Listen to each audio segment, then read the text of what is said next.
Welcome to Talk Law Radio with attorney Todd Marquardt of the Marquardt Law Firm at marquardtlawfirm.com. In the beginning, God had one law: don't eat from the fruit of that tree. Then he gave Moses the 10 Commandments. And now we have municipal, state, and federal lawmakers that won't stop creating new laws that impact you without you knowing it. So listen to Talk Law Radio and tell your friends and family members to listen too, so that you can avoid hidden traps and identify opportunities to get ahead, like property management with Lorena Birdy. She's a business development director and acquisition specialist with BMI Birdie Properties, a family-owned San Antonio property management firm founded in 1979 by Barry and Nancy Birdie, who are retired Air Force veterans. So one of the things that you do, Lorena, is you help military members. We do. Can you talk about that? Yeah, I mean, we have grown because of our military men and women. I mean, the company started off that way. Papa, our founder, he was a Chief Master Sergeant in the Air Force, and when he retired, he basically was like, you know what? Let me babysit my buddies' houses. That's how he got started, and became a property manager. He did that for like 20 years by himself, old school, and he was done and over with it after 20 years, and he was like, I'm closing up shop. And my father-in-law and my mother-in-law, they were actually in the Air Force at the time as well. My father-in-law said, don't. I'll get out of the Air Force after 15 years and I'll take it over. And so he has taken it over and has made it into the largest property management firm in San Antonio from when Papa started. So this has gone... Three generations. Three generations. Yeah. Wow, that's terrific. Yep. There's not many businesses that do that. No. Jacob, do you have some clients that have done that? I can't think of any. That's very rare. It is rare. Yeah. And so I think what happens is a military person buys a property to live in San Antonio, and then they get deployed. They do. And then, some military men and women, maybe they just bought the property and they get deployed sooner than they expected. And they're in a position where I can't sell it, I'm going to be coming out of pocket. Mm-hmm. It's too early. So manage my home. Or they go into it with the goal set that they want to buy investment properties everywhere they get stationed, right? Okay. And San Antonio is just a really great place to invest. So most of the time, they're not just buying one; they'll buy multiple, even though they were just stationed. That's really great. Now, if you look at Lorena's signature line on her email, she has all these professional designations next to her name. How did you get those? What does it help you do for clients? Yeah, the designations, it just kind of sets us apart, or sets me apart. It's a lot of hours, a lot of classes, talking about different aspects, military specialist, specialist in fair housing. And fair housing. Yes, yeah. So just a lot of extra education, which is always great for a property manager because things are always changing really quick in regards to laws and what you can do, what you can't do, discrimination, all kinds of stuff. That's why I have you here, because I think there's a lot of hidden blind spots there. So you have all those designations. What professional associations are you a member of? The National NARPM for short, but the National Association of Residential Property Managers. So if you're ever looking for a property manager, people with the designation NARPM, NARPM, are the people that you want to be looking for. You want to also ask and make sure that they're actually active in the chapter, not just part of the chapter. And how active were you? Extremely active. It goes down from my father-in-law, where our company is big on education. My father-in-law was a past president, local and nationally. My husband is also a past local president for 2 years. And I was the president in 2020, which was the worst year you could be president because I was at the downtown a lot fighting for our owners' rights. So, during COVID. Yeah. Mm-hmm. Yep. Awesome. Tell us more about the company. What are some of your core values? Oh gosh, we have a lot of core values, but to be ethical, one that we kind of fun is to get stuff done. But I will tell you that that's the nicer version of what we really mean.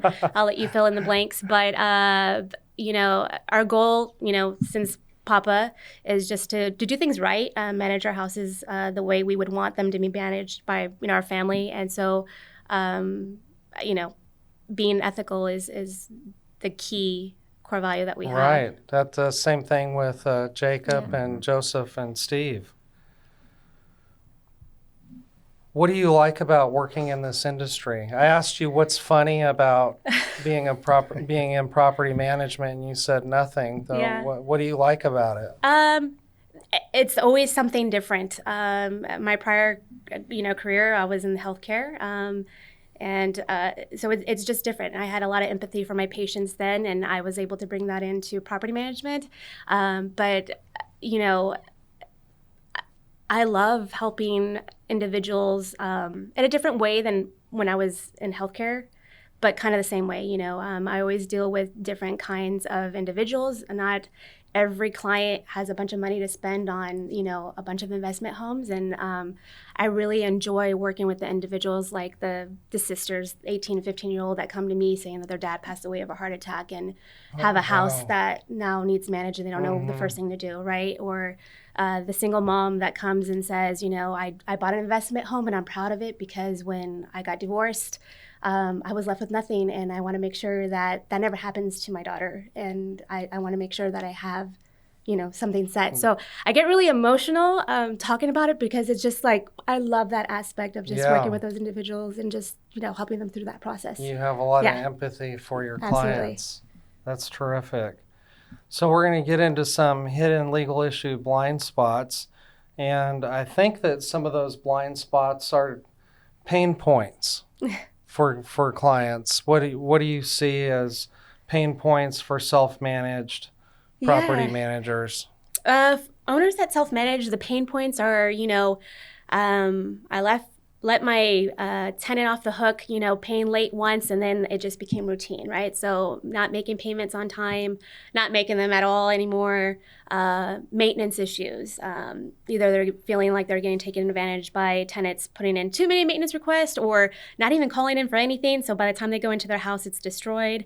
Having the tenants bring in other tenants that come in, and so now there's multiple families living in the home and not really knowing what the heck is going on with their house anymore. So there's a lot of pain points when it comes to property management. I can imagine. I had one client that managed her own properties, and she said if somebody didn't pay the rent, she would go there right away. And she said, "Give me something. If you're not going to pay your rent, give me something. Give me your watch, give me your TV." Shake them down. Right? I wouldn't want to do that. I wouldn't, not in this time of, I wouldn't. No. That might end up in an injury somewhere. Yeah, absolutely. Absolutely. So what services can BMI Birdie Property Management provide that an individual can't do himself? Oh, it's expertise that we have, right? Anyone can find a tenant. Anyone can find someone off the streets to live in their house. But we have dedicated individuals that specialize in different things, and a bunch of software that we have, and partnerships that we have that we can utilize to help them find the best quality tenants and really manage their house right. And so we focus on that. I mean, our team works a lot differently than most property managers. We're a very large group specializing in different aspects of managing all our portfolios. However, some of them are cross-trained. So we have dedicated people just doing the aspects of screening our tenants, right? It's not as easy as just going on Craigslist or Facebook and finding a tenant. And, we have the software. We have our tricks too, because right now in this time of age where there's AI is really popular, right? People falsify documents galore. Really? Bank statements get falsified. You could go on Facebook and on Marketplace, you'll see people posting, what do you need? Here's a package for landlord history or bank statement, $99, So we know our tricks, how to find that kind of stuff when they falsify that stuff. And so we do a really good screening process with the tenants. Yeah, well, that's a game changer right there, Yeah. because if you can find the good one to begin with, and you don't have all the problems of non-payment, of destroying the house, of claiming everything's broken. That's the hopes, right? But tenants can surprise you. They can look great on paper, and then life happens, right? A spouse passes away, your child gets sick, and now priority is not paying rent, right? And so there's a lot of things that happen, and we have, like I said, a lot of partnerships that we can help them with that kind of stuff. We also do semi-annual reviews, so we're going into the property. So owners that try to self-manage their house and they don't live in town, when's the last time they've gone to the house, right? 2 years, a year, even just months can destroy the property. So we do go out to the home. And So that's a good client for you, somebody who lives somewhere else and has Absolutely. a property here, because you can be their eyes and ears and Absolutely. get everything done. Yep. Okay, well, we've got to take another break, but just reminding you, this is Talk Law Radio with Lorena Birdy and Jacob Warren. Jacob, what do you think about self-managing the property in 30 seconds? If you don't have to do it, I don't think you should do it. That's where I like to lean on experts, whether, in my world, CPAs, attorneys. I think you can eliminate a lot of headaches by hiring someone like Lorena. So Right. that's my take, yeah. You serve as the financial CEO for successful people. Mm-hmm. And somebody who hires a CEO to be in control of their investments and their insurance and their taxes probably would want to have a subject matter expert like Lorena Exactly, on yeah. the team as well. Well, we got to take a break. We'll be right back. This has been Talk Law Radio with attorney Todd Marquardt, brought to you by the Marquardt Law Firm. You can learn more at marquardtlawfirm.com. And be sure to listen to the full Talk Law Radio show Saturday mornings at 11 on 9:30 a.m. The Answer. Most families don't realize they have hidden legal blind spots until it's too late. Wills, trusts, Medicaid planning, even protecting a business. These are the kinds of issues attorney Todd Marquardt helps uncover before they become problems. Todd is the host of Talk Law Radio, where each week he guides listeners through the legal challenges families, veterans, and business owners face, while showing them the practical steps to protect what matters most. Catch Talk Law Radio, Saturdays at 11 a.m. on 9:30 a.m. The Answer, 6:30 a.m. The Word, and now in Houston on AM 1070 and 103.3 FM The Answer, or anytime on YouTube. Planning isn't just about documents. It's about peace of mind, security for loved ones, and building a legacy that lasts. Don't wait for a crisis. Do it before you die.